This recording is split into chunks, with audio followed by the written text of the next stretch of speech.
جو اکثر اپنی جیب سے اپنی غلطی کا معاوضہ ادا کرتے ہیں. یعنی پہلے تو کتاب لکھتے ہیں اور پھر اس کو جرمانہ ادا کر کے اس کو چھپاتے ہیں. تو یہ کتاب لکھنے، کتابت، ایڈیٹنگ، طباعت اور دیگر جان رسل امراض کا ذکر کیے بغیر صرف 100 کتابیں یہاں پر منگوانے کے خرچ جو میں نے جو ادا کیا ہے وہ 2,25,000 روپے تھا. یعنی آپ اس سے اندازہ لگا سکتے ہیں کہ خالی شپنگ 100 کتابوں پہ جو ہے نا تو وہ ہو گیا، اور جو پبلشنگ کا وہ الگ ہوا ہے. تو یہ سب رائٹر کے ساتھ ہے جو چلتا ہے. میں صرف تھوڑا سا آپ کو بتانا چاہتا ہوں کہ آج کل حالات کیسے ہیں. کل ملا کر ویسے مجھے جو کتاب یہاں پر یہ پڑھی ہے $45 پر بک مجھے خود پڑھی، یعنی ایز اے رائٹر جو ساری چیزیں جو کر کے. تو اس سے آپ اندازہ لگا سکتے ہو 2 سال مجھے اس کو لکھنے میں، چھپانے میں جو محنت کرنی پڑی وہ الگ سے ہے.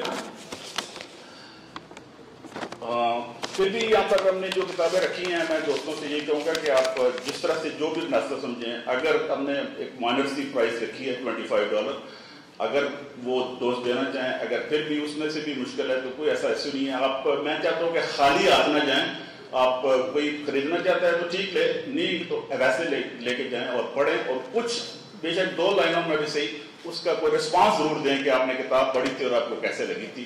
یہی میری قیمت ہوگی اور میرا ریوارڈ یہ ہوگا کہ آپ کو اس میں پتہ چلے گا کہ آپ نے پڑھا. خواتین حضرات، یہ تقریب پاک فورم آسٹریلیا کے پلیٹ فارم سے منعقد ہو رہی ہے، جس میں ہم وطن میڈیا گروپ راجہ تاثیر صاحب یہاں موجود ہیں، اور پاک لٹریری فاؤنڈیشن جو ساؤتھ آسٹریلیا سے، ان کا بھی تعاون شامل ہے. جہاں تک پاک فورم آسٹریلیا کا تعلق ہے، یہ اس کا میں تھوڑا سا انٹروڈکشن کرا دوں. یہ چند احباب پر مشتمل یہ گروپ گزشتہ کئی برسوں سے محدود پیمانے پر متحرک ہے. یہ اس پلیٹ فارم سے پہلی بڑی تقریب ہے اور جس میں میرے ساتھ مل کر تمام دوستوں نے بہت محنت کی ہے. میں چاہتا ہوں کہ وہ یہاں سٹیج پر تشریف لائیں تاکہ اس میں نام بھی لے رہا ہوں. اس میں راجہ محمد اسلم صاحب، آپ پلیز آگے آ جائیں سامنے، ذرا یہاں سامنے تشریف لائیں. رانا ظفر حسین صاحب پلیز تشریف لائیں ذرا. اختر مغل صاحب اگر آپ، راجہ تصویر صاحب، رانا جاوید عمران صاحب تشریف لائیں. اور ہمارے ایک اور ساتھی ہیں ملک داؤد صاحب، وہ نسازی طبع کی وجہ سے آج تشریف نہیں لا سکے. تو یہ میرے ساتھی ہیں. ہم نے پچھلے 3 سال سے یہ سیٹ اپ بنایا ہوا ہے. اس میں محدود پیمانے پر پہلے سے کام چل رہا تھا. یہ ہماری پہلی بڑی تقریب ہے. مجھے امید ہے کہ یہ پہلی کے ساتھ آخری نہیں ہوگی، بلکہ اس سلسلے کو ہم جاری رکھیں گے.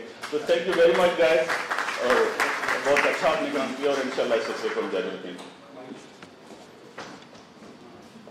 یہاں پر میں میڈیا کے جو دوست یہاں پر موجود ہیں، جس میں میرے دوست ہیں جو ہمارے ساتھی ہیں، راجہ تاثیر صاحب، SBS جو وہ بھی ہمارے ساتھی ہیں، اپنا ریحان علوی صاحب SBS اردو کے جو انچارج ہیں، NRI کے ایک دوست ہیں ویبک صاحب، وہ آئے تو نہیں لیکن انہوں نے کوریج اس کی دی تھی، اور KH برادر فلم کے اجوت سنگھ صاحب یہاں موجود ہیں. تھینک یو ویری مچ، آپ تشریف لائے، آپ کا میں شکریہ ادا کرتا ہوں. اچھا، اس کے علاوہ ایک اور امپورٹنٹ بات جو میں آپ کو عرض کروں گا، وہ اس کتاب کا ٹائٹل ہے جو سڈنی کے مشہور فنکار شاہد ملک صاحب کی تخلیق ہے. شاہد ملک صاحب یہاں موجود ہیں. یہ پینٹنگ ہے ملک کو دیکھا چاند نام کی مناسبت سے میرے ذہن میں ٹائٹل کا جو تصور تھا، ان کے فنکار ہاتھوں نے اسے کینوس پر منتقل کر دیا. میں ان کا سپاسگزار ہوں. یہ پینٹنگ اور خود شاہد ملک صاحب یہاں موجود ہے. اگر کسی دوست کو پینٹنگ یہ سامنے نظر آ رہی ہے آپ کو، یہ وہی پینٹنگ ہے جو یہاں پر کتاب کے اوپر موجود ہے. تو یہ ایکچوئل پینٹنگ بھی یہاں پر اور پینٹر بھی موجود ہیں. تو اگر کسی دوست کو یہ پسند آئے تو یہ فار سیل بھی ہے، اور یہ اور پینٹر جو ہے وہ اس سے رابطہ کر سکتے ہیں. اب تھوڑا سا کتاب کے بارے میں کہ کب کیسے شروع ہوئی. یہ کتاب میں نے فروری 2020 میں مکمل کر کے کتابت کے لیے ارسال کر دی تھی، اور خود پاکستان اور حجاز مقدس کے لیے روانہ ہو گیا لکھنے کے بعد، بھیجنے کے بعد. اس وقت تک کرونا کی خبریں صرف چین تک محدود تھی. دیگر ممالک میں اگر کچھ لوگ اس وبا سے متاثر ہوئے بھی تو اس کا ایسا رد عمل سامنے نہیں آیا تھا، اور نہ بظاہر اتنی کوئی تشویش پائی جاتی تھی. 3 ہفتے پاکستان اور 1 ہفتہ حجاز مقدس میں قیام اور عمرہ کی ادائیگی کے بعد 1 مارچ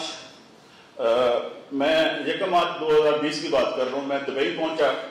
تو علم ہوا کہ سعودی عرب نے عمرے پر پابندی لگا دی ہے، یعنی اس سے ایک دن پہلے میں وہاں سے عمرہ کر کے بخیر وفیت واپس آیا تھا۔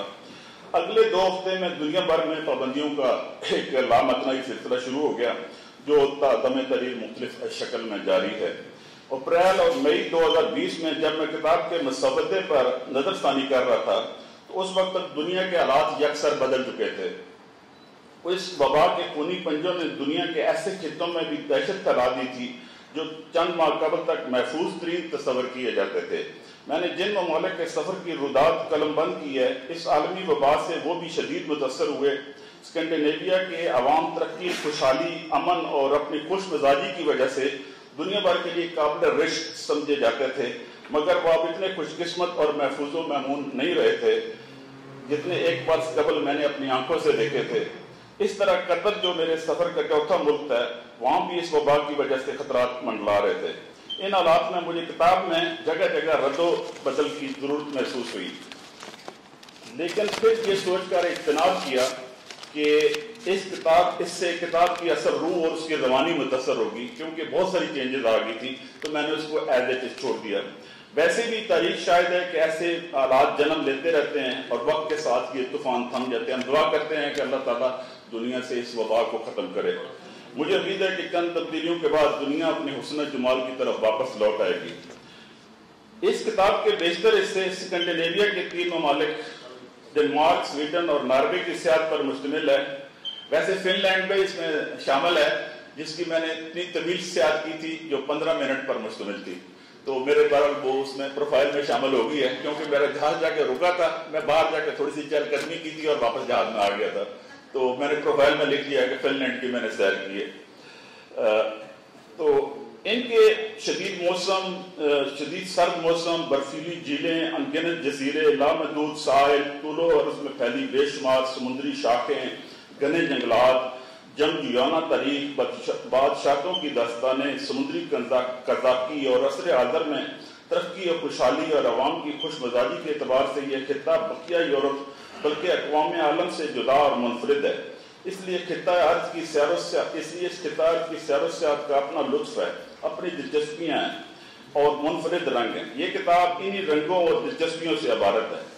اس خطے کی خوشحالی اور عوام الناس کی اطمینان و مسرت کی متعدد وجوہات ہیں، جن میں سر فہرست امن ہے۔ دیکھیے یہ جو اس کتاب کے اندر چند پوائنٹ ہیں، اس کے لیے میں یہ بات آپ کو ذکر کر رہا ہوں، ورنہ اس کی تفصیل کی ضرورت نہ پڑتی۔ اسکینڈینیویائی تاریخ جنگ و جدل سے معمور ہے، ان کی تاریخ جو پہلے والی ہے۔ اس وجہ سے ان ملکوں کے عوام صدیوں تک غربت، افلاس، بے امنی، خوف، غلامی اور تباہی سے دوچار ہے۔ اس دوران آبادی کا ایک کثیر حصہ امن کی تلاش میں امریکہ اور دوسرے خطوں میں ہجرت کر گیا، مگر انہوں نے اپنی تاریخ سے سبق سیکھا اور پچھلی 1 صدی سے پرامن بقائے بامی کے اصول کے تحت زندگی گزارنی شروع کی۔ اس کے مثبت اور خوشگوار اثرات سے یہ خطہ محک اٹھا اور دنیا کی ہر نعمت ان کے دامن میں سمٹ آئی۔ نغمہ امن کی یہ گونج کتاب میں متعدد جگہ سنائی دے گی، اور یہی میرا پیغام ہے، امن، امن اور امن۔ اسی طرح کتاب میں سادہ اور فطری، یہ دوسرا جو اہم پیغام ہے جو میں اس میں کمنٹ کرنا چاہتا ہوں، اور یہ زیدی صاحب نے بھی اس پر ذکر کیا تھا۔ سادہ اور فطری طرز حیات کے حسن و کشش اور قدرتی رنگ و جمال کا تذکرہ ہے، جس کا مشاہدہ نہ صرف ہم نے یورپ میں کیا بلکہ آسٹریلیا میں بھی آئے دن ہوتا رہتا ہے۔ سادہ اور فطری زندگی نہ صرف سہل اور ارزاں ہوتی ہے بلکہ قدرت کے قرب کا باعث بنتی ہے، لیکن بحیثیت مجموعی دنیا سے یہ فطری رنگ دھیرے دھیرے ناپید ہوتے جا رہے ہیں۔ قدرتی مخلوقات اور شجر و نباتات مٹتے جا رہے ہیں۔ ہوا، فضا اور بیر و برق زہریلی گیسوں، کثافت، گرد و غبار اور مشینوں کی گڑگڑاہٹ سے بری طرح متاثر ہو رہی ہے۔ یہ سلسلہ نہ صرف کرۂ ارض میں بلکہ تمام مخلوق کے لیے ضرور ساں ہے، بلکہ ڈر ہے کہ خالق اپنی مخلوق اور اپنے تخلیق کردہ رنگ و روپ کو مٹتا دیکھ کر روٹھ نہ جائے۔ اگر اس کا غیظ و غضب بیدار ہو گیا تو کسی کے لیے جائے پناہ نہیں ہوں گی۔ اس کتاب میں کئی جگہ اس خدشے کا اظہار کیا گیا ہے۔ یہ باتیں لکھتے وقت میرے تصور میں بھی نہیں تھا کہ میرے یہ خدشات اتنی جلدی حقیقت کا روپ دار کر ہمارے سامنے آ جائیں گے کورونا کی شکل میں، اور کرۂ ارض کے طول و عرض موت کے ظالم پنجے میں جکڑے نظر آئیں گے۔ کاش حضرت انسان قدرت کے انتباہ کو سمجھے اور اپنی حدود سے متجاوز ہو کر اس کے غیظ و غضب کو آواز نہ دے۔ ہم صنائے قدرت کی تخلیقات اور موجودات کا خیال رکھیں گے تو اس کا خالق ہمارا خیال رکھے گا. یہی اس کتاب کا پیغام ہے. میں ایک مرتبہ پھر تمام شرکائے محفل، معزز مہمانوں، مقررین اور خصوصی مہمان، آپ کا سب کا شکریہ ادا کرتا ہوں. اللہ تعالیٰ محبتوں کے یہ سلسلے قائم و دائم رکھے. بہت شکریہ.